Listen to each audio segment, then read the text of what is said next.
Welcome one and welcome all to the greatest show of them all. It is the NFC East Mixtape volume, if the log is to be trusted, 166.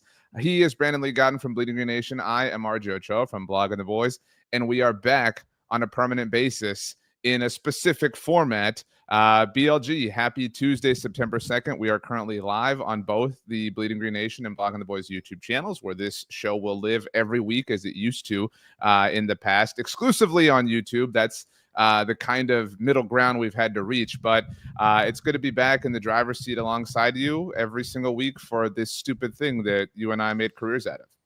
Oh, you're not excited, RJ, for the 2025 NFL season? You're not excited to see the Philadelphia Eagles raise the Super Bowl 59 banner at Lincoln Financial Field on Thursday evening here? You're not excited to see Micah Parsons suit up for the Cowboys to help? Oh, wait a minute. He's not playing for the Dallas Cowboys anymore. He's on the Green Bay Packers, the team that perpetually owns the Dallas Cowboys. How are you not excited? I don't know why you think any of this is funny, because I've said all of those things. So this isn't like territory that I'm, coping against or have a hard time. It is a cope. Like, this is absolutely it's not a cope. These are nothing things, can impact me. I'm already so sad. Your material is based off of insults that I have authored for the Cowboys. But that's your reality as a miserable Cowboys you have fan. to get in line behind me to disparage them. I'm not defending any of this. So again, I don't know. You're not fighting with anyone. This is a straw man argument. Is ultimately my point. It's still a terrible situation for you. I do agree that, at least relative to other Cowboys fans I see out there, who they will find a way to talk themselves into the Micah Parsons trade. You're not one of those. I agree, but that doesn't mean I still can't poke fun at the Dallas Cowboys and you and your misery, because it's a great time to be part of the Philadelphia Eagles universe. Well, so as it pertains to our universe, like I said at the beginning, we have had a tumultuous year and a half in the aftermath of the podcast situation. If we had to kind of just put it under one phrase, we still don't have an audio solution. So our full and eternal apologies to everyone in that capacity.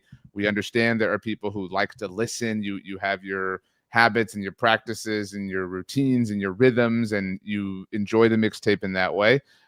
This is not in a short way, but the best we can do, right? We found a way to be able to do the show on a regular basis, and it can live on the Bleeding Green Nation YouTube channel for Eagles fans, so you don't contaminate your algorithm, and the Blog on the Boys YouTube channel for Cowboys fans for the exact same reason. So I think that's pretty cool that we get the NFC East Mixtape back on a week-to-week basis.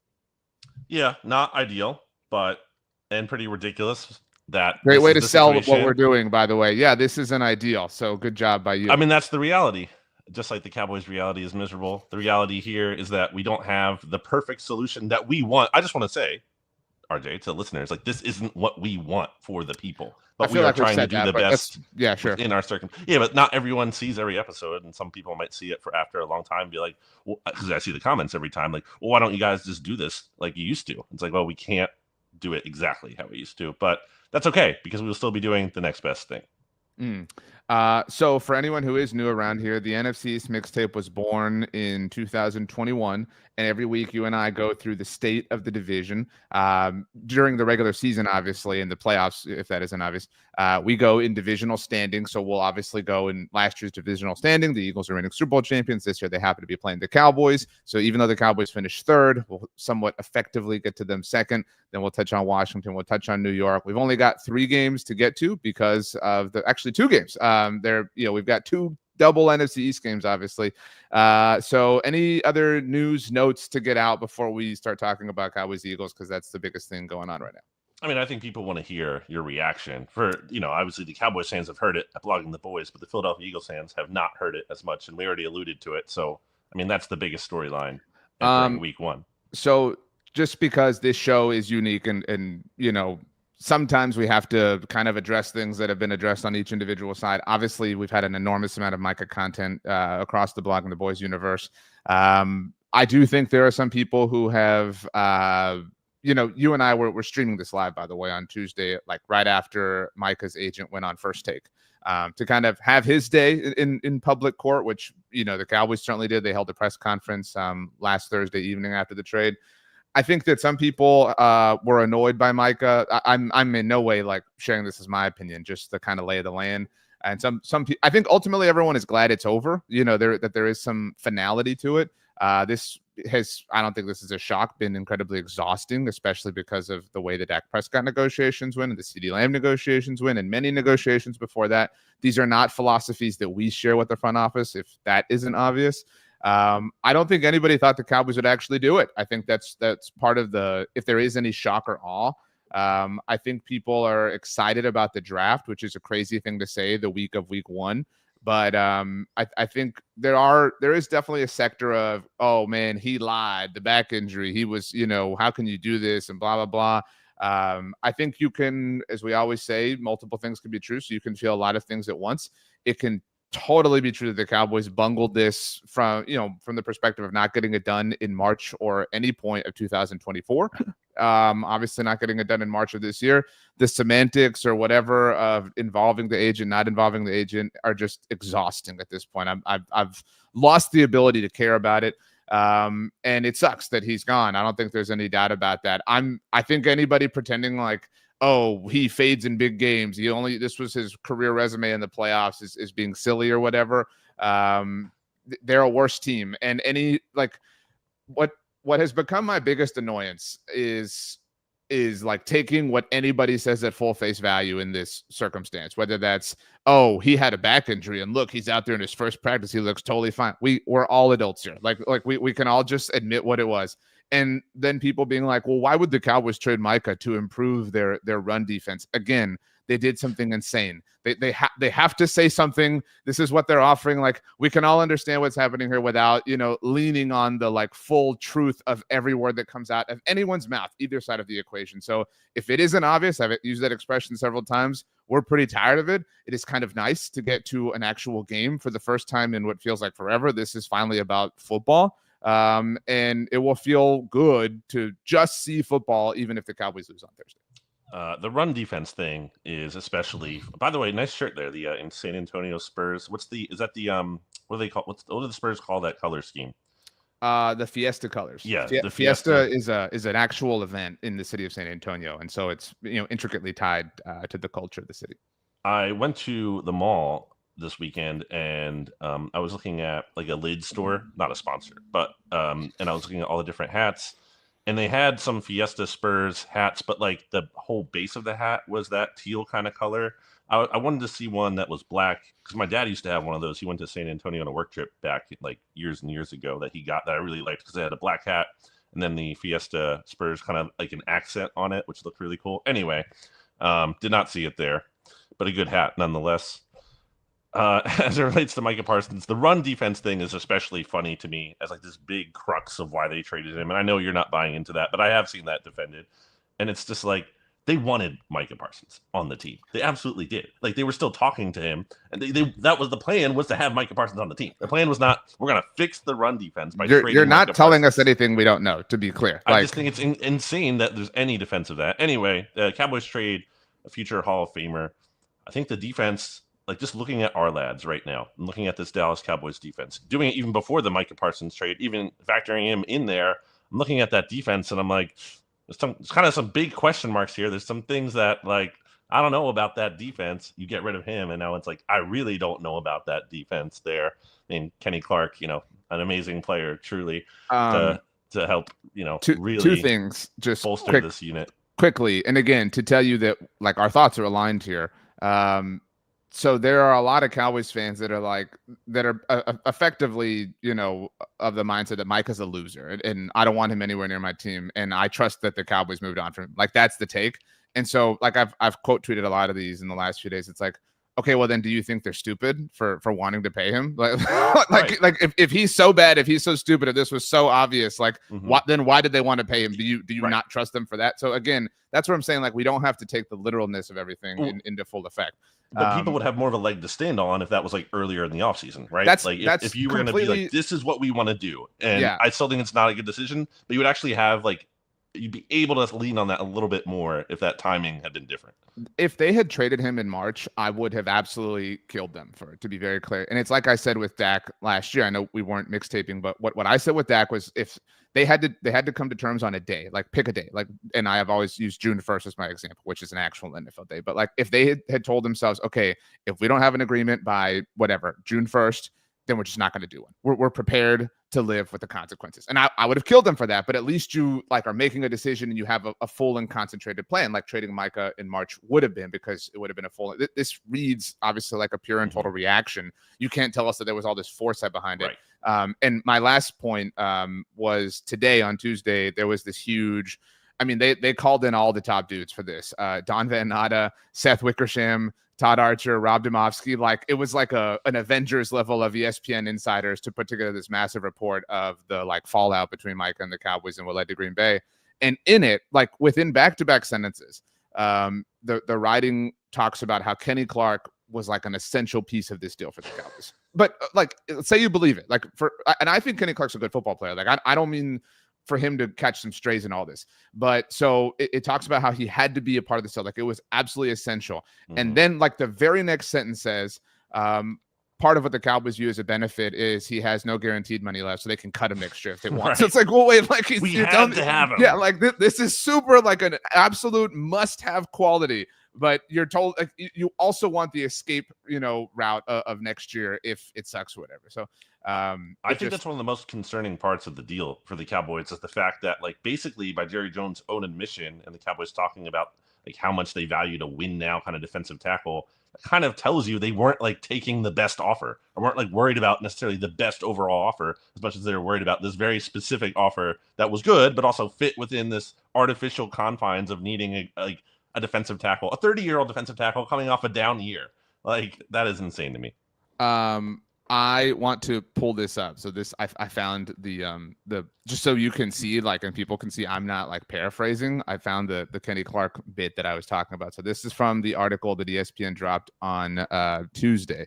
So this is the paragraph in question. So look near the bottom. So it's like 2 first-round picks, a veteran, blah, blah, blah, a staple of the Packers defense, which is totally true. His contract was attractive. A 2-year, $22 million deal was viewed as a win. And there would also be no dead money if the Cowboys chose to release him after the season. But this dude is super important. Like you absolutely had to have him as a part of this deal. I find that to be very funny. It is all quite silly. Again, I think there's, I would also offer, and I would like to move on to the actual game if that's okay. 1 second, BLG. I told you I had a second. My bad. RJ is stepping out because he thinks the podcast isn't important at all. No, actually, is some home maintenance going on. So I guess I'm just here hosting things in the meantime. I'll talk more about the Micah deal since RJ doesn't want to talk about it and he's coping. I mean, okay, here he is. Never mind. He's back. Yeah, it's a crazy time in our household. But okay, so what I was going to say is people, the cope, and I don't fault people for coping because that's kind of all you can do in a situation like this. But the cope like flow chart is, well, this team is great at drafting, so I fully trust them like to have 4 first-round picks, obviously. Like, and by the way, they're not receiving 4 first-round picks. Like 2 of them are theirs. Like they didn't get their own first-round picks as a result of this, but whatever. But so I fully trust them to use the first-round draft capital. Fine. Okay, well, they had to have Kenny Clark because one of their very recent first-round draft picks in Mozzie Smith is like a huge failure. But you totally trust them to be able to handle this. And the other spin zone is like, there's no question that the next couple of NFL draft classes are loaded with some serious talent at some important positions and certainly a quarterback. And so, again, my true and biggest criticism of them, we could isolate it in certain ways, but is that they don't have any kind of plan because people are like, oh, well, this is your pathway to getting a quarterback of the future. Okay, fine. If that were the case, that would make sense if they hadn't paid Dak last year. Like you don't immediately start the like plan to get your franchise quarterback 1 year after you pay yours. So it's I always say, or I've been saying for like 18 months, they don't have a North Star. And if you have a North Star and I disagree with it, that's fine. But at least you're fully concentrated in one effort. That isn't the case here.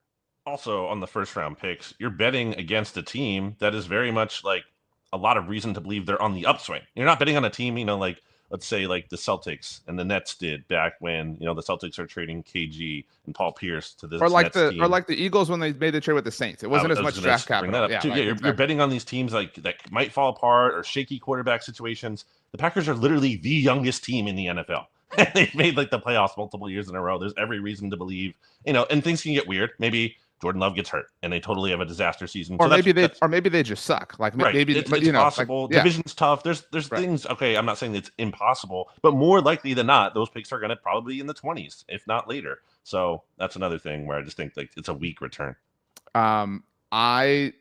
I mean, will forever believe that they sent him to Green Bay, not because it was of Kenny Clark or anything specific to do with the Packers, but it was just, we think he will hate this the most. Like that was like, I really believe that. Like, I mean, Justice, our coworker at SB Nation, who is the us of our Green Bay Packers side at SB Nation, Acme Packing Company, he had this full article the morning of the trade. Great job by Justice. Yeah, it was really well done. I shared it in our feed section at Blogging the Boys, where Justice referenced what a lot of NFL people have said for like ever, like back in the day, in referring to Green Bay as the Siberia of the NFL.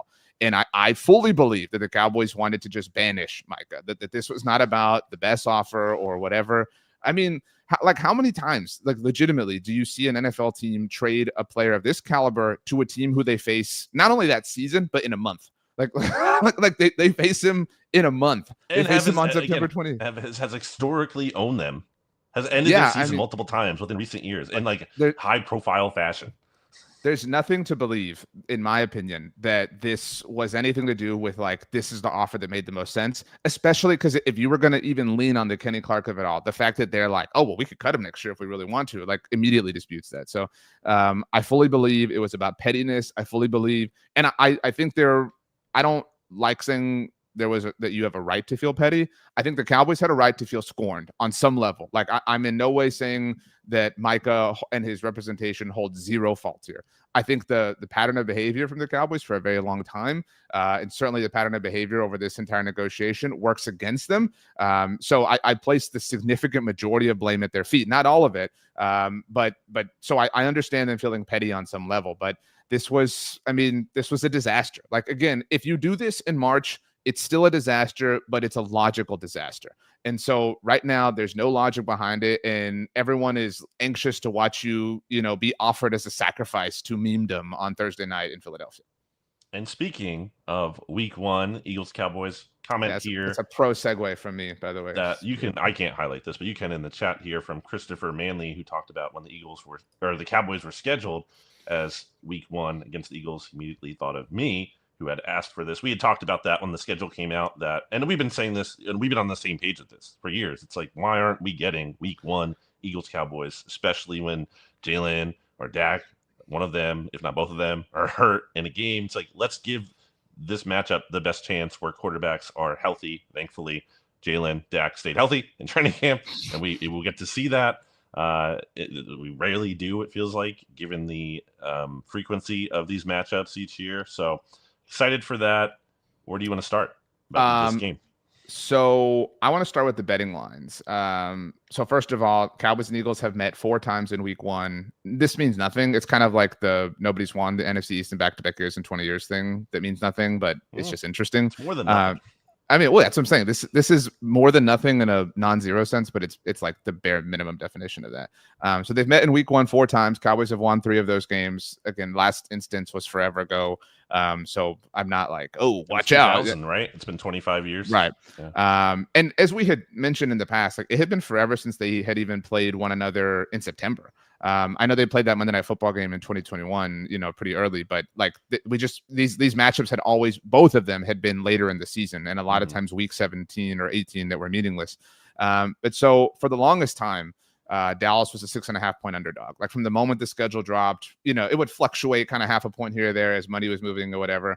But so when a trade like this happens, first thing after like the dust settles that I do is like, okay, how did this impact the betting market? So Dallas had moved to a 7.5 point underdog, at FanDuel, which is our preferred sports betting partner at SB Nation. And so, okay, Micah's worth a point. Like I thought about you've never watched Succession, right? No. Okay, well then I won't say anything. But I made the joke on our side of things for anyone who wants to go back and watch. It was a good joke. Just know you missed the opportunity here. But anyway, I'm devastated. So I was like, that's the impact of Micah is 1 point. Today, Tuesday morning, waking up and looking at things, and nothing has happened. Obviously, the trade was a few days ago, but the Cowboys are now 8.5 point underdog. I just saw that. That is wild. They were 7.5 yesterday. I don't know what swung things a point. Some people will kind of roll their eyes like, oh, it's just like that's significant. Like that's huge. yeah, 2 points in the course of like a week since the Micah trade is huge. So to move 2 points is huge. I mean, I don't know what beyond a one possession game now. That's also like a relevant right, point. right. I feel like. Yeah, you're no longer like 7.5 is past Still. that, I guess whatever. But you're right. Anyway, so they're and literally I just wrote an article about this before we started. They are the biggest underdog of week 1. The Cowboys are. So these are the top 5. Let me pull my tweet up just so you can kind of see it in list form. I have another. You know what's also interesting to me about that line, considering when the Eagles hosted the Cowboys in Week 17 last year, the Kenny Pickett-led Eagles hosting against the Cooper Rush-led Cowboys. Right. You know what the Eagles are favored by in that game? 6.5, I'd guess. 7. Like, that's crazy. The Cowboys are in much better shape in theory than they would be in that point. This is the company the Cowboys are in. This is kind of what I wrote in the article. So Cowboys are the big, and this is as of Tuesday morning. So this, if you're watching this on Wednesday or Thursday, obviously it's subject to change. But Cowboys are the biggest underdog of the week. This is the company they're in. The Titans, who just had the number 1 overall pick. The Saints, who a lot of people think will have the number 1 overall pick. The Giants, obviously, we're pretty on record there. And the Browns, who are moribund for forever. Now, I would offer that some of this could just speak to, like the Broncos, Cardinals, Commanders, and Bengals are not the Eagles, right? Like that's some of it, and in the like intensity of the moment and week 1 and kickoff and banner raising. I don't know how odds makers factor that into anything if they do, but I don't like to. I don't think the Cowboys would be 7.5 point dogs in Denver. I don't think they'd be 6.5 point dogs at home against the Cardinals. You know what I'm saying? Like I think some of it is obviously the Eagles of it all and being in Philadelphia, but still you never see, and I know that the Giants are, but you never see teams like this poorly favored within the division. Like it's generally not this wide of a gap. I find that to be interesting at the very least. Yeah, week 1 games too can be pretty weird and not really telling for the rest of the season. You look back at some box scores from week 1, I guarantee you would be like, whoa, I didn't realize that even happened. Right. So there's unknown here too, but man, that is I don't know. We talked about this when the schedule came out, and I thought it was very suspicious that the Cowboys under for their win total was 7.5. Like that is so low. It's risen now. I mean, obviously you could bet whatever you want, but the kind of consensus is 8.5. I actually haven't looked at that in the aftermath. That makes more sense to me. 8.5 makes a lot more sense to me. Yeah, I mean, I've said all along, I think that they'll win somewhere between 9 and 11 games, just depending on how the random ones kind of fall for them. But 8.5 points is like, why? And this isn't, I tweeted, I love the NFL Pro information and data that they offer. I love the service that came out last year. And I don't know if you've seen, they have like projected advantages. So they have like projected advantages that they have every single week, which is based off of like the lay of the season to that point. And so right now there's nothing but last year's data to work with. So like all of it is based on 2024. So like a lot of the Cowboys data is obviously based on Cooper Rush. So, okay, fine. Like I understand if you want to qualify that with that, this is going to be Dak Prescott and George Pickens and they weren't a part of things. Like I totally get that. But the betting line isn't, you can't make the same argument around that. Like the betting line, this is Vegas. Like these are the odds makers. Like they're factoring everything in here. So I find this to be I think this will be very embarrassing if the Eagles lose. Like if the Eagles somehow lose this game, if I were you, I would be like highly embarrassed. Like this is the ultimate like lamest of lame duck ways to ever catch the Cowboys. Like the most tail tucked between their legs you could possibly catch them.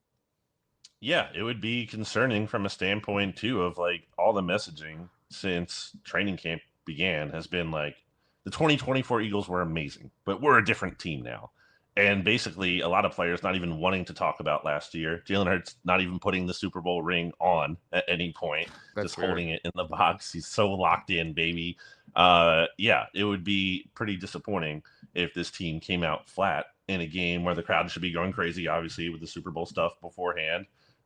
There's just no, and the Cowboys, being in this like vulnerable state of they lose their best player, like every reason to go out there and win this game.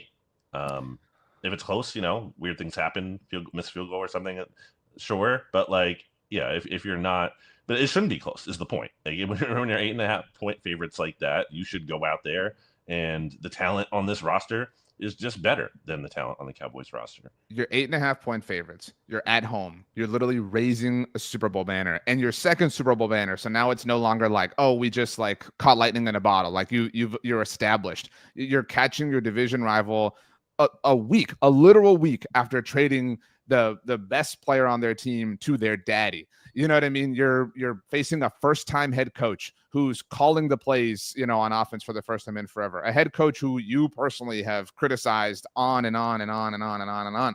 I mean, like, I think this would be one of the most embarrassing losses in Philadelphia Eagles franchise history, contextually speaking, if they were to lose. Obviously, it's incredibly unlikely based on the betting line. But, I mean, like, when was the last time the Eagles dropped a game at home when they were this large of a favorite? Yeah, that doesn't come to top of mind. I guess Cardinals maybe late in that 2023 the one that season. swung the division when Jonathan Gannon returned. Yeah. But I don't know off the top of my head. It was probably like maybe 6 or 6.5. But that team was also, it's easier to say in hindsight now, but it was looking extremely cooked by the end of that season. They this is from CBS Sports, December. This is New Year's Eve of 2023. The Eagles were 13-point favorites against the Cardinals. Yeah, exactly. So, yeah. So okay, but that I mean, this would be very different, and like that it would be the Cowboys, and that it would be like banner night. Like that's all I've heard from people is like, oh, we get to raise the banner in front of the Cowboys and blah blah blah, and like and so the only way the Cowboys win this game, in my mind, is if it's just the Dak show. Like if Dak and CD and specifically George Pickens just carry them, and that's that's who they'll have to be all season, not just in this game. And maybe the defense is enough, right? Like maybe Dante Fowler proves to be a legitimate free agent signing. There's so many unknowns. We haven't seen Kenneth Murray at all, right? Like if all these things kind of click and hold, I don't think there's any way the Cowboys win in blowout fashion, but I think they could win like 31-27, 33-30, 34-30. Like I think that's the recipe for them winning, and the recipe for them losing is pretty obvious. I think like the offense stalls and the defense just gets run over. So I have 3 things here. Number 1, the Eagles have 2 members from the previous Super Bowl team, Jake Elliott and Lane Johnson. So to your point earlier about how it would be embarrassing, like you've even and you kind of mentioned they won a Super Bowl before. You've now gone through like what it was like to play another week, like a week 1 right after that, which they did against the Falcons, and they came out pretty flat, and they're getting booed going into halftime because they looked bad against that Falcons team. And they lost the Cowboys game that year when they were defending champions. It wasn't week 1, but they did. That was a Sunday night game. That was the no clear recovery game, I believe. And that was like Leighton Vander Esch had a pick early on, and at the very end, Jeff Heath made a stop on Zach Ertz. That was very early in the Amari Cooper trade. Like that's starting to click for the Cowboys. And then number 2 I have was, you mentioned George Pickens. That is probably the biggest concern for the Eagles in terms of their cornerback 2 spot was a real kind of disaster relative to what they wanted it to be in training camp this year, where you have Kelee Ringo entering year 3, you let go of Darius Slay, you cut him as a post-June 1 cut. You move on from Isaiah Rodgers, he walks to the Minnesota Vikings. You're like, okay, Kelee Ringo, you're the guy, and we'll bring in Adoree Jackson, who has, had various levels of success in the past, like probably just a guy, probably kind of not anything special, but a credible NFL player.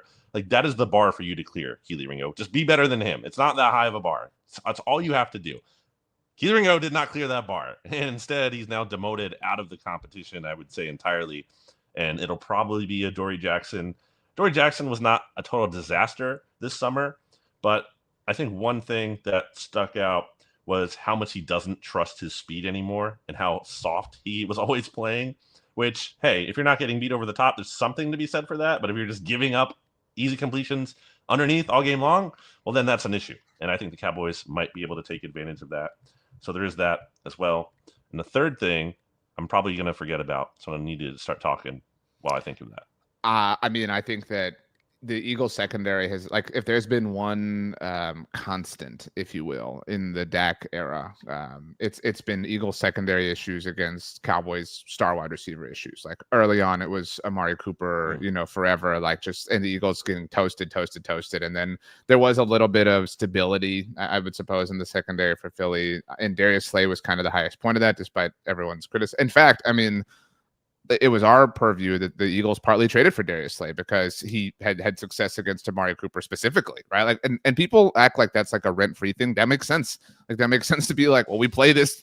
I don't think that was the biggest reason. Okay, but like, my point is like, it was he had, and it was a similar thing to like Olivier Vernon was like one of the only players who could beat Tyron Smith. That's a name I forgot about. Wow. Right, but so when the Giants signed him, it was like, man, this dude kind of owns Tyron. Like this, so it made, you know, I mean, like, I think those things make sense. And so to that point, I mean, if the Eagles secondary is their Achilles heel, if corners their Achilles heel, if they can't contain whatever, it's like, well, let's just get the dude who can run faster than everyone and is great at contested balls and is great, you know, as a deep threat for our quarterback who has one of the best deep passes in the NFL. So yeah, like, I mean, you know, 3rd and 30 it was a thing that Dak pulled off with T.Y. Hilton. So yeah, like, I could see George Pickens again. I'm not saying I could see it's like it's super likely, but that's the way. Like, if I came back and told you the Cowboys won, it would be because George Pickens had like 2 60-yard plays and CeeDee Lamb just took care of everything underneath. And I don't know, Miles Sanders had 2 1-yard rushing touchdowns or something weird. Now, a big difference from those Eagles defenses is Dak Prescott was not going up against Vic Fangio, who's a pretty big factor here for the Philadelphia Eagles. We never got to see that. Like, and he's always been the coordinator who's given Dak trouble. And again, we talked about this at the time. I thought that Philly acquired him partly because, hey, like, this quarterback gives us some issues. And again, I'm not saying that was the primary reason. If anything, it's a happy plus. But so we did not see Dak really. I mean, I know whatever, last year was what it was, but I mean, we all recognize the Cowboys like sabotage their team. So this is a different set of circumstances, is my point. Yeah. So the third point I had from earlier was that we've seen the Eagles have some struggles early on in the season. Now they're undefeated. Lost to Kirk Cousins at home last year. I'm talking about week 1 specifically. They're 4-0. That was week 2. It's close enough. Just a reminder. We didn't have a chance to talk about it then. You lost to Kirk Cousins after you made fun of him. So you look at that and you're like, okay, the Eagles start strong. They do relatively in terms of they won, but in those games, they weren't like, you know, dominant performances as much as there were close games. They kind of were bound to blow up the Lions in that week 1 game in 2022, but like the Lions got back into the game late. So ultimately, and that makes sense from a standpoint of, I think the Eagles do a lot of things right when it comes to kind of taking it relatively easier in training camp, as opposed to like maybe the teams that practice the hardest and probably with that deal with a lot of injuries. The Eagles are doing a good job, I think, of balancing that and staying healthy. But I think some of that built-in like cost to that, and one of the I think ultimately the pros outweigh the cons, but one of the cons that we can acknowledge is that it might take them some time in that, like, the Eagles starters aren't playing in the preseason. So to some extent, like, this is their preseason, and I don't think they're gonna like be their final form in week 1, in the quarter 1. There could be some rust. There could be some things they have to iron out. There's literally like position battles, I think, that are still ongoing from training camp into the season with cornerback 2, with safety. I think linebacker's probably settled. But the point being that even on the Eagles' own depth chart that they listed officially, it's the PR team, it's not the coaching staff. But still, there's like multiple positions where there's not like just established starter as much as there's a slash, and they're not even willing to say who the guy is. So I think that just speaks to the fact that they might not be totally just, hit the ground running, no issues, easy week 1 win. Just for some context on the Cowboys side of things, because that's why the mixtape exists. And BC says, great to see the mixtape back. That's right, back every Brian single week. Brian Colangelo, former Sixers executive, I think. Well, this is the burner. On YouTube every single week on both the Blog and the Boys and Bleeding Green Nation YouTube channels. I think we didn't determine this, but we'll probably wind up doing it live every single week, as best as we can, at least. Sometimes things get a little bit squirrely, but Cowboys, are notorious for not playing their starters in their preseason. And I don't know if this was on your radar. Maybe you grabbed it for a links post at one point in the preseason, but Tyler Booker was the only healthy first-round pick who did not play in the first week of the preseason. Now, it did kind of seem like the world bullied the Cowboys into playing him in the second week of the preseason because they wound up doing so. But yeah, I mean, Dak Prescott didn't play. George Pickens didn't play. CeeDee Lamb didn't play.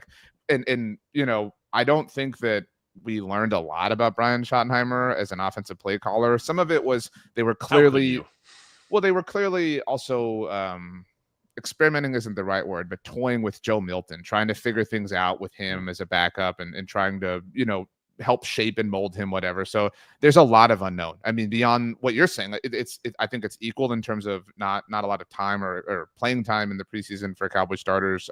But the Brian Schottenheimer of it all, is the biggest wild card. And I know that nobody has a lot of faith in him. And I don't think that's breaking news, but like, I would say George Pickens and Brian Schottenheimer are the two biggest wild cards, right? Like those are the two biggest, like, man, how did this happen? We didn't see this coming type thing. It's because George Pickens, and even then, I think George Pickens is somewhat predictable. I think we're saying like, yeah, he's going to make a few plays or whatever, and he's obviously going to help the team. But I think it would be like nobody expected Brian Schottenheimer to just like dice up Vic Fangio. You know what I mean? Like if that were to ultimately happen, that's the true wild card in my mind. I'd be pretty shocked. Anything else? Well, I guess before we close the book on Cowboys Eagles, what would you do with 8.5? I'm going to take I'm going to give the points. Oh, I'll take the points. I know you. Of course you are. You said from the schedule release that the Cowboys are going to win this game. And no, I can't do that. I think the Eagles have earned the benefit of the doubt. They are a new team. They still have a lot of things going here for them. They're not perfect. We don't know fully if Landon Dickerson is going to play. At the same time, I guess we don't know 100% if Trayvon Diggs is going to play. And the Cowboys' depth is very concerning to me if I'm a Cowboys supporter when I look at no Trayvon Diggs and also all the other guys hurt behind him. And the fact that the number one player in the NFL, according to his peers, Saquon Barkley, like I'm not doubting Saquon until he gives me a reason to doubt him, which is come a long way on this podcast specifically. Mr. Saquon Barkley, incredibly overrated and not even believing in him a ton going into last season. I am now totally overcorrecting, if you want to call it that, and just I will not believe a team can stop him until I see it. Last few things on this game for me as we close the Cowboys-Eagles part of the discussion. One, I think another wild card to watch, Kaiir Elam, probably the best offseason acquisition the Cowboys made outside of George Pickens, just because. Electric. No, I mean, well, look, get your jokes in, fine. Like, no one's stopping you. But when training camp began, before Steven and Jerry began speaking about Micah, there was legitimate hype and excitement around Kaiir Elam and Donovan Ezuraku. And so, because there is question around the corner position. The Cowboys did extend Deron Bland. We didn't touch on that, but so I'm excited about that. Also, Kaiir Elam, a Florida Gator, like me and like Howie Roseman. So now Howie and I have that in common. And the other thing that I was going to just mention, I like, a lot of our coworkers know, I really can't stand the Lions. Like, they just annoy me and perturb me. And I find their little brother energy to be just like very frustrating with how, like, I think the Cowboys live rent free in your mind, but like they have like an entire sector of property in the Lions fans, mind. Like the way they freaked out about and they had reason to be upset about the call 2 years ago, whatever, blah, blah. I am so like honestly, the thing I'm most mad about the Micah trade is that I have to root for the Lions. Like I have to root for the Lions against the Packers. It really, really, really sucks. So, yeah, I think that I don't remember if I had another thing, but I'll take the points though. 8.5 is a lot, dude. Like they're the biggest. It's a big number. They're the NFL show. They're the biggest underdog of the week. And so I will take the points. But are you ready to talk about Washington and New York? I've been ready to talk about Washington all off season long. Okay, they have a lot of free rent in your mind too. Like you are weirdly obsessed with the age of the Commanders. Weirdly obsessed. They have the oldest roster in the NFL. Half of their roster essentially is 30 years or older. That's insane. They're the oldest team in NFL history. Like, I think that relative to Jimmy Kempski tracks this every single year. They're the oldest team he's ever tracked since he's been doing this. How is that not relevant? I mean, it's relevant, but like you act like it's a death sentence. And I think there will be regression to the mean, certainly with Washington. But I have not seen you act as if every single decision they made was foolish and dumb. So much so that's not true. You have brought up a take of mine about the 2015 Cowboys to like bolster your point. So I will give you the floor to offer your criticisms for Washington as they are 6.5-point favorites against the Giants this week. It's not about every single move. It's about the overarching principle of their offseason, I think, is very foolish. I think there are so many different things that point to this team regressing this year. in terms of all the one-score games they were in. They were 8-1 in one possession games last year. And like, yeah, also like not just close games, but like games that like had crazy endings that they won. Like the Hail Bears Mary game, right? Yeah. And the Cowboys game in week 18 and the Saints game in week 17, where there's like a 2-point conversion they don't get. Like, there's so many things that were like, they were like this close to losing in those games, and they got all of those breaks. So that's just one factor. The age is another factor. You said it's not a death sentence in it by itself, but that mixed with everything else, I feel like is not pointing in a good direction for them. And then if they are older, they are literally closer to death by extension. So, but yeah, it's the age thing. It's the fact that they had good injury luck relatively last year. Probably not going to get that again. It's the fact that you look at their schedule. It's going to be tougher than it was last year, having, you know, played a 4th place schedule. They're also theoretically better than they were last year, which makes the toughness. I don't know if that's true. You also look at the fact that they had the most 4th down success in the NFL by far. I like Dan Quinn going for it. I give him some level of credit for that, but they're not going to be as successful as they were last year. Like that, they were just historically successful on 4th down last year. That's going to come back down. There's so many different things pointing to this team taking a step back. And guess what? I think it might not matter. Disagreeing with this. Hold on. I think it might not matter from a standpoint of Jaden Daniels is really good, and I think that is going to serve them very well, and he might be able to kind of help them stave off all that regression. I don't deny that's possible. But you're really betting against them taking a step forward or taking a step backward. And I just think that their offseason moves spoke to, let's push all the chips in on this team, when instead of, they reasonably could have acquired some players who were not all over 30 or older, and instead kind of been like, hey, we obviously want to take advantage of Jaden Daniels' rookie contract window, but we also have a window here that we don't need to push all the chips in on this season, where we're probably going to take a step back anyway. I think that's insane. I think it's insane they didn't add more players who could be these long-term kind of pieces for them. Like who? I don't know exactly off the top of my head, but I know there are players out there like who? Name one. So there had to be players. I don't know all the NFL transactions off the top of my head. Who were some of the top receivers who got traded this year? There had to be more than 0. T. Higgins didn't wind up getting traded. You cannot. So you're trying to sell me here that the only players the Commanders possibly could have acquired were all 30 or older. It just happened. No, those are the only options they had. Well, that's what you're saying. I'm not saying that at all. I'm just not disparaging it off of not being able to name one. I recognize that maybe acquiring Deebo Samuel relative. If you give me time, I will give you those answers. I don't. Okay, I'm vamping for you. I'm vamping for you. Like, as I think about it, there were like, because this has been a criticism I've had of the Buffalo Bills for forever, is that they haven't gone out and gotten, you know, the player you're talking about, like the classic, like they didn't trade for George Pickens, right? Like that would be the example, right? Like, you know, exactly. But that's someone, that who would have been more logical for their timeline. There's someone exactly like that. That's a great comp. There you go. I'm doing all the work for you here. So George Pickens is one. I agree that I would rather have George Pickens than Deebo Samuel, if that's the question that you're, you know, posing. But I mean, I have questions about what they did. I think that they've proven themselves. To be clear, I think I feel somewhat confident the Micah trade changed my perspective on this, obviously, but that Dallas will finish ahead of them in the division, just because I think there will be regression to the mean. But I think the regression to the mean is a different thing than their approach being stupid and wrong.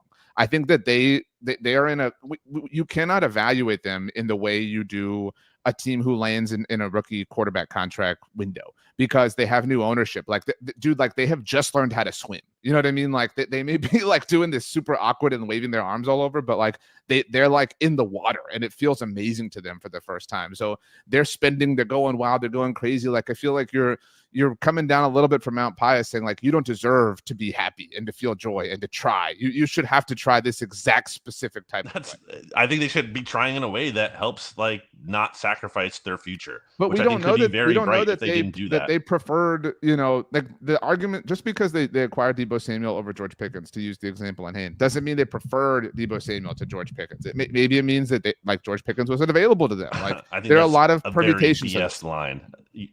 He just happens to be a former 49er where Adam Peters used to work. And do you think the Vikings are a well-run franchise? All the other players that the Commanders acquired who happen to have 49ers are the Vikings totally just a coincidence. Franchise? Are the Vikings a well-run franchise? I think they're going to take a big step back this year, actually, too. So I somewhat agree with you, which helps your point. Okay. But like, acquiring Adam Thielen is like worse than acquiring Deebo Samuel. I'm not going to bat for the Vikings here. Yeah, I know you're not, but I'm saying like I'm just proving the Commanders aren't like the dumbest team to ever live or the I dumbest think front the office to ever strategy. live. I'm not saying the strategy The is strategy like. isn't identical to the Eagles, and the Eagles are kings of it all, and so their strategy is the gold standard right now. Like I mean, nobody's it's a disputing better this. one than what the No, Commanders no, are doing for sure. nobody is disputing this, but like to say that there's zero merit in the I'm Washington not saying there's strategy, zero merit. I'm that's saying this. effectively what you're saying. I You're like, literally oh, and they're said all Jaden old, and Daniels they're all could. dumb, and they're all gross and ugly. Like that's basically what I you're saying. literally said Jaden Daniels can really, make this all moot.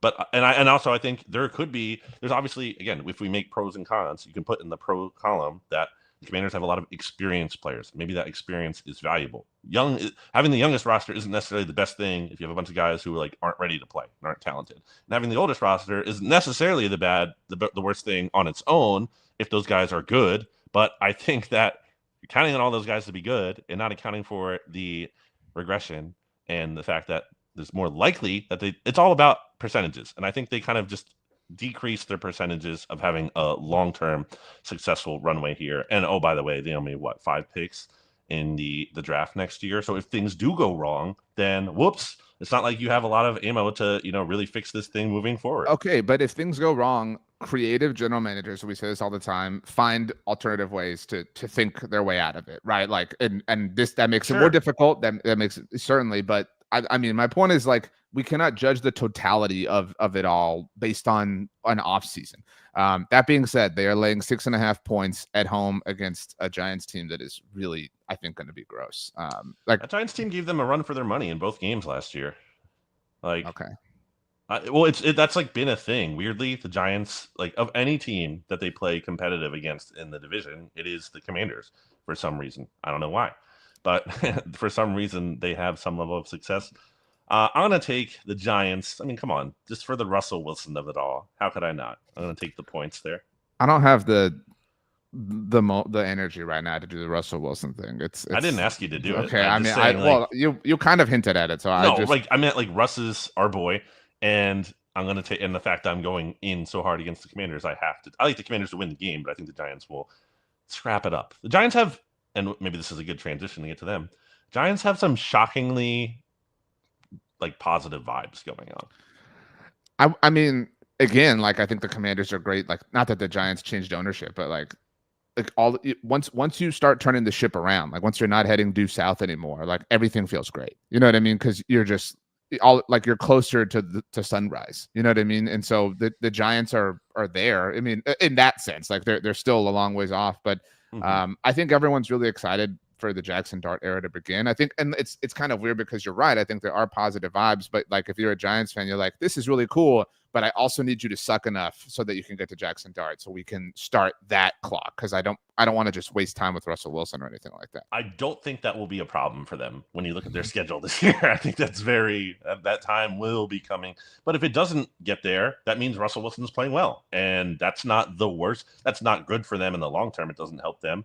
But if you're winning games as a Giants fan, you will sign up for that, considering how bleak it has been. And on the positive vibes, I think Dart's a big part of that. I didn't see those preseason games, like a lot of them. I saw some of the highlights, but from everything I did see, looks like he can play. I don't know how good he'll be, but I think that's important. That's not nothing. Like to your point, or to your team, like Dak Prescott was able to play right away in the preseason. Like you saw that. I think there's something being there from the jump. Again, the Giants have a lot of other things to figure out on that roster, although they do have a really good pass rush in theory. Assuming Abdul Carter pans out as expected. So they do have some things going for them. That schedule is really tough. I don't think they're going to be a great team this year, but I do think they will be certainly better than they were last year, which isn't saying a ton. So, like, explain it to me like I'm 5 sort of segment, if you will. Are the Giants better or worse than they were last year? That's usually how this show goes. I think they're better. I mean, I don't know what the final record will be better. One answer. I think they're better. Like right now, vibes will definitely feel better. This Giants team would beat the Giants team that played in Week 18 last year, right? This is also a disastrous season for the Giants. Right. From the Saquon Barkley perspective. Okay, whatever. It's true. That adds into this, like, what an awful feeling they had. It was an awful feeling. I stand by that. The logic behind their decision was sound. It just blew up in their face in the worst possible way. Which feels bad. okay, but the point here, if we didn't have to make everything about the Eagles, is that they're better than who they were last year. I think there's an argument to be made, which you have, that the Commanders might be worse, or at least might be more hollow. Yes, like worse. yeah. I mean, I think the Commanders are like the house that the little piggy built out of twigs. Like it just takes the right proper like gust or sequence of gusts to knock it all over. And they might think it's a house made out of brick, and it might not necessarily be. But to that point, I think the Giants are arguably better. The Commanders are arguably worse. Last year at MetLife, the Giants lost 27-22. So it was home, lost by 5, covered what this spread would be, obviously, and it wouldn't be that large if New York were home. But the game in Landover, which soon to be, I guess, RFK, which is very exciting, honestly. That game, that was week 2. So almost 365 days ago. No. But the final score was 21-18. So Washington won that game. And that was like one of those other crazy games that the Commanders benefited from. That's the game Graham Gano gets hurt early in the game. Giants don't have a kicker. They're going for 2, and they like missed on all their 2-point conversions. So, just for some more context here, the last time Washington covered what these spreads would be, and this is a stupid way to look at this, but were both games in 2023. Washington won them both. They won the first one 14-7, and the second one 31-19. But that was, 2023 was even worse for the Giants in a lot of ways. It's hard to pick which Giants season was like worse than the other. It's kind of why they've been who they've been. I am going to take the points with you. I'm going to take the points and say Washington wins, but New York, this might be one of those like who's a moral loss, if you will. Who won but really has some stuff to work on, after week 1. I think Washington might be that team. The vibes were so horrendous for the Giants last year with all the Hard Knock stuff, the Saquon stuff, but then even just in week 1, where they get just destroyed by Sam Darnold and by that Vikings team at home in those 100th anniversary Giants uniforms. They were disgusting. Just could not be a worse omen for the season that they had than that week 1. And I think because of the positive vibes, because I think it to be different this year, I think it'll have that feeling of like kind of where the Giants probably are as a whole. It'll be like a microcosm of like they were right there. They're not there right yet. They have still a lot of things to figure out, but there's more hope to build on here. So that's all 4 teams. It's 2 games, makes it nice and easy this week. I wanted to, we're bringing the NFC East Mixtape back, resuscitating it, so to speak. I wanted to throw out a kind of weekly idea by you that we can do if you're fine with it. It's up to you. No. I think makes good podcasting. I think every week as we preview, we predict who will be the best quarterback from the division across the games in question, the best offensive player, non-quarterback, and best defensive player. It's like who will shine the most of all 4 teams this week. I think the best quarterback will be Jaden Daniels. I think, and this is a subjective measurement. It isn't like who has the most fantasy points. Like it's just like we can come to terms and be like, yeah, he had the best game of the 4, relative to the quarterbacks. Obviously, it's a larger pool as far as all offensive players and defensive players. So I'll say Jaden Daniels at quarterback. Although, like this goes without saying, but if the Cowboys win, then the answer is Dak. Like there's zero doubt. But that because it would require that type of performance. I'm just reinforcing that. So Jaden Daniels, offensive player, I think George Pickens. I think George Pickens has a game where it's like, wow. And even if the Cowboys lose. And then defensively, Abdul Carter. Even though Jaden Daniels has the best quarterback performance, I think Abdul Carter is going to arrive. I'm going to say Jalen Hurts. I'm going to homer it up. I do think that Cowboys defense can be had. I think there are going to be opportunities for him there. And you mean the defense that just traded away its best player? Wow, what a bold take. Shocking, right? And then, we don't know if Diggs is going to play too. So I'm going to go with Jalen. He shows up in the big games, unlike a certain Dallas Cowboys quarterback. And then I'm going to go with offensive player. I don't want to go another Eagles player because that's kind of boring. It's homering it up. Like Saquon's too obvious of a pick. You could go Malik Neighbors and fully lean into like Washington losing. The Neighbors thing, like he's probably good, but he always had this injury, like this toe injury stuff. Like, I don't know. I just don't. I feel like it's kind of weird. It's on my radar. We're gonna chart these, by the way. I'll throw together. I'll throw together a doc, and we'll chart them every week who we pick. So I'm gonna go with. People seem to like that Commanders running back, who they traded Brian Robinson, I guess, to start. He has the 3 names. What's it? His nickname is Bill. Yeah. I'm gonna go with that Bill guy because I've been seeing a lot of hype about him, and that Giants run defense can be had, or at least in the past has certainly been able to be had. And then I'm gonna go with for defense. Do I go with? I mean, Carter is like the fun pick to take. Right. I can't just go with that. It's boring. Anyone on the Commanders? No. Anyone on the Cowboys? Von Miller having like a oh my gosh, Von Miller game. I'll go Eagles. I'll go with Cowboys offensive line. I think also another spot where kind of shaky there. Definitely some question marks.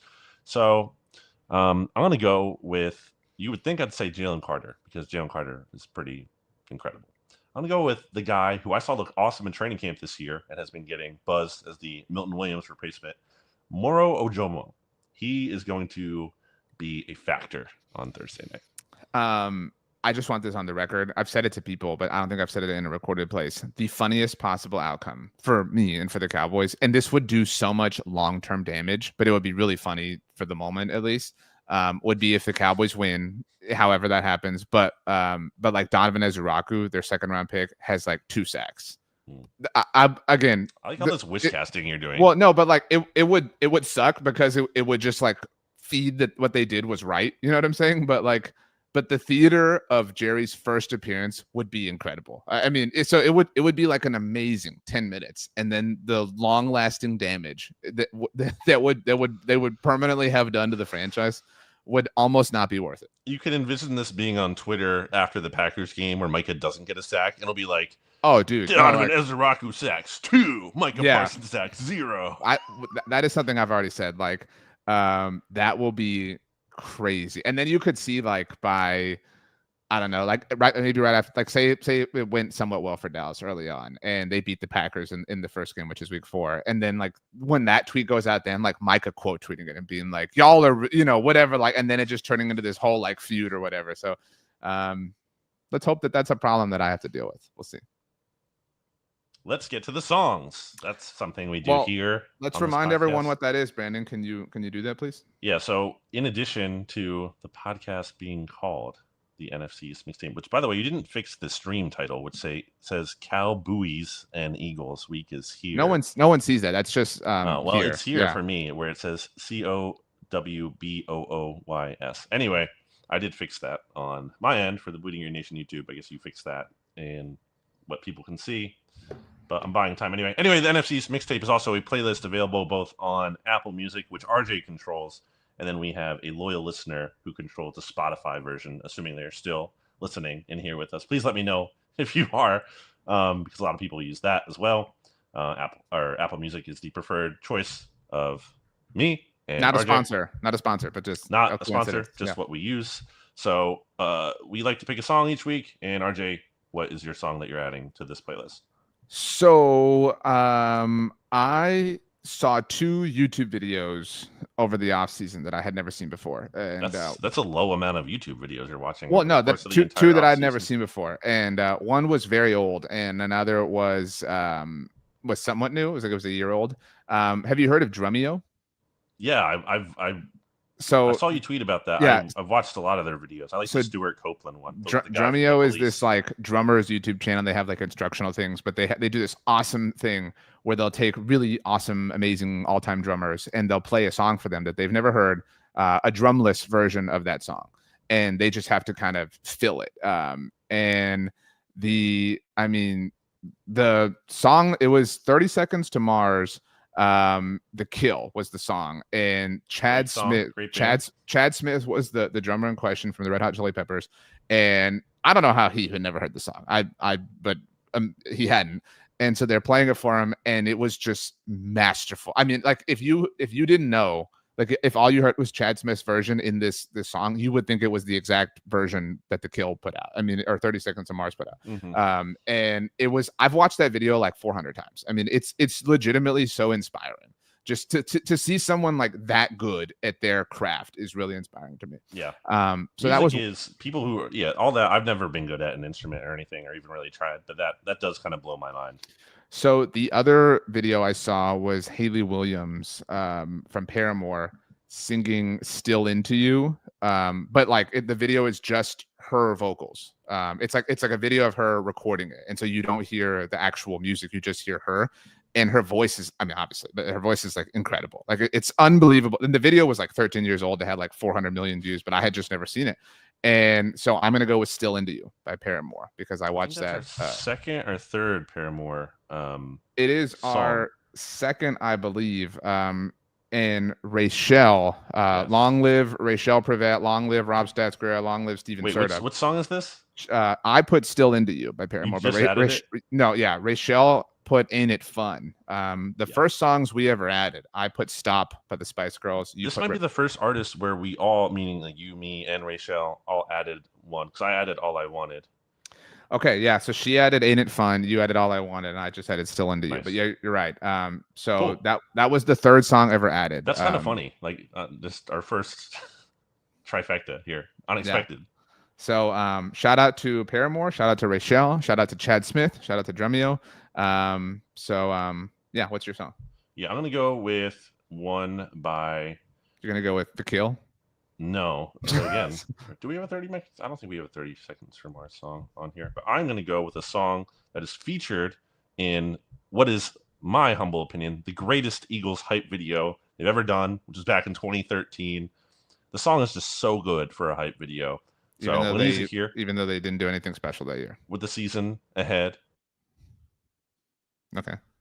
And the song is called "It's Thunder and It's Lightning." It is by We Were Promised Jetpacks. That whole album is really awesome. But that song is a great one to listen to as you're getting hyped up for Thursday night, which is going to be here too fast. Like, I'm all for, hey, we don't have to wait as long to see the teams play. That's great and exciting in theory. But as someone, and you might be able to relate to this, as does content around it, it's kind of annoying that like there isn't more time this week and everything is so condensed. I feel the exact opposite. Like Thursday games in general, sometimes people are interested in this, like in what we do for a living. We're very, very, very fortunate and very, very blessed to do this for a living. But Thursday games can suck because especially like if you have a crazy game the Sunday before, like managing, the end to, and if it's an awesome game, like you're so stressed to get so much out, even if it's like impactful, like a division win or something like, and then you have to just immediately get to like the next game. And so you're smushing all this stuff together. This doesn't have that effect because it's obviously week one. And I love these games because in a perfect world, your team wins. So like in this case, if the Cowboys win or the Eagles win for you and Eagles fans, then Friday you get to chill and enjoy it. And yeah. And then Saturday you get all college football. And then this Sunday you get like red zone and you get to watch your whole fantasy team and like just kind of soak it all up. And then actually I didn't even mention on Friday, we have the Brazil game this year. Well, not this year, it was last year as well. But I was gonna say, yeah, no, but so like my point is like whoever gets the win, you lock that in and you just get to watch, you get to enjoy everything on Friday. You get to watch the game on Friday night. You get all of college football on Saturday. You get the Oklahoma-Michigan game, and then you get the Sunday slate, and you get is it Bills Ravens on Sunday Night Football? I think it is. Like no idea what other games are being played this week. I'm so it locked is. in. It's Bills Ravens, and then you get Bears Vikings on Monday night, and you get to watch everyone fret and stress and see all the other teams who lose and their fans freaking out, whatever, while you've already got the win in the bank. So it's actually not terrible for the loser too, from the standpoint of you will have enough time to then be excited by the time week 2 arrives. Who do the Eagles play in week 2? Remind me, please. The Chiefs. Oh, that's right. Team they beat in Super Bowl 59. Not only beat, destroyed. The final score of that game was 40-6, by the way. I was there, so I remember. Right. I was there with our former colleague Pete Sweeney, another one who we bid farewell to. Basically, you and I just have each other at this point, Brandon. SB Nation, to be clear, just right. Anyone didn't know that. Pete's at the Kansas City Star. Everybody support him continually, but yeah, like I know this about myself. I'm just warning really myself, not really you, because I'm going to let Lucy line this up if the Cowboys win. The Cowboys play the Giants next week. So if the Cowboys win, I'm gonna be like, oh my gosh, they're about to start off 2-0. Like I'm gonna fall. I know it. I mean, that's where I'm at. Won't happen. All right, Brandon, let's get out of here. As we leave, please tell us all something you promise to eat before kickoff and after kickoff this Thursday night. Well, in honor of Terrell Owens, I'm gonna get my popcorn ready. Still our dream guest here on the mixtape.